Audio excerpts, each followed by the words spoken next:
Big policy change announced by President Obama on Friday. Huge news will allow undocumented immigrants who were brought to the United States as children to remain in the country. Unlike the original DREAM Act, legislation that I remember covering back in 2002, looked like it might pass. It was introduced in 2001. The president's new policy does not award permanent legal status. Here's how he described it. Effective immediately, the Department of Homeland Security is taking steps to lift the shadow of deportation from these young people. Over the next few months, eligible individuals who do not present a risk to national security or public safety will be able to request temporary relief from deportation proceedings and apply for work authorization. Now, let's be clear. This is not amnesty. This is not immunity. He's right, because the president cannot award citizenship to thousands without Congress's approval. What President Obama has done is put forth what is essentially a watered-down version of the DREAM Act. And it is also, not coincidentally, very similar to the plan Florida Republican Senator Marco Rubio is proposing. The plan basically would award kids who meet a certain criteria, they got here by a certain age, have lived here, graduated from high school, don't have a criminal record, want to go to college. They'd get what in essence is a student visa and thereafter a work visa. And after some period of time, probably 10 years, we would then allow them to access the immigration system just like any non-immigrant visa holder in the United States would. With the president in effect calling Republicans bluff on this issue, Mitt Romney was left to twist and dodge, and other Republicans tried to attack the president while being careful not to actually attack the substance of the policy. Senator John McCain accused the president of adding confusion and uncertainty to the issue, and Senator Chuck Grassley said the president's action is a, quote, affront to the process of representative government, unquote. Joining us now is Lorella Praeli, an undocumented immigrant on the coordinating committee of United We Dream. She is also a recent college graduate. It's great to have you back. Thank you. It's great to be here. How are you feeling? We had you here, I think about a month and a half ago at the table. You had just actually met with Marco Rubio, and this was in a political context in which we saw some of the rhetoric on the Republican side in the primary. Let me give a little look at what that rhetoric was sounding like in the Republican primary. Here's Mitt Romney talking about immigration on the campaign trail. Amnesty is a magnet. When we have had in the past programs that have said that if people who've come here illegally are going to get to stay illegally for the rest of their life, that's going to only encourage more people to come here illegally. But in order to bring people in legally, we've got to stop illegal immigration.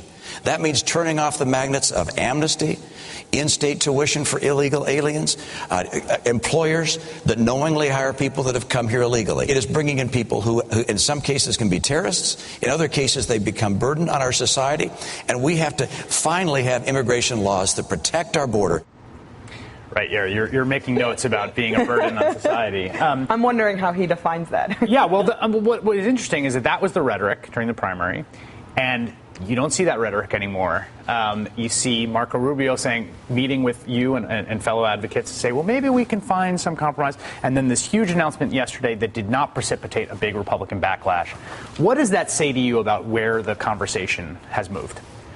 I think we're in a completely different place in this country. So I think many things have happened that have led to this moment. I think it's important to recognize the role that Senator Rubio has played.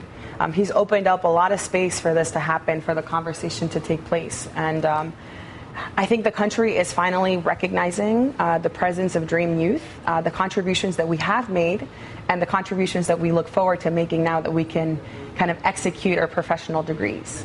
I want you to talk about the movement that you have been part of and helped put together, and walk us through the arc of this administration, which began with doubling down on enforcement, record deportations, and has moved steadily in a direction that has culminated for now with Friday's announcement. How did we get from there to here? It's been a long journey. So there's this sense that, this just happened all of a sudden and out of nowhere. This has been years of work by people who have done it before I got on board. So there was the Trail of Dreams early in 2010 where 4 dreamers walked from Florida to Washington, D.C. to deliver this same message not even just about the DREAM Act, the specific message to the president. Which is to stop deporting people who are DREAM eligible, would be DREAM eligible. Exactly. So since then, and I mean, I think we realized at the end of 2010 that people weren't ready for this. America was ready for this, but Congress wasn't ready to act. Or not ready, they were unwilling to act. I think it's important to say that. Fell 5 votes short of passing.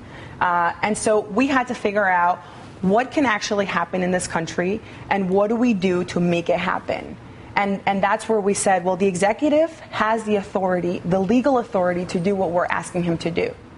So there was actually a change of strategy from a congressional strategy to an executive strategy. Absolutely. That's interesting. The congressional I mean, for us, a permanent solution can only be achieved in Congress. Right. And we're very aware of that. We're committed to making that happen.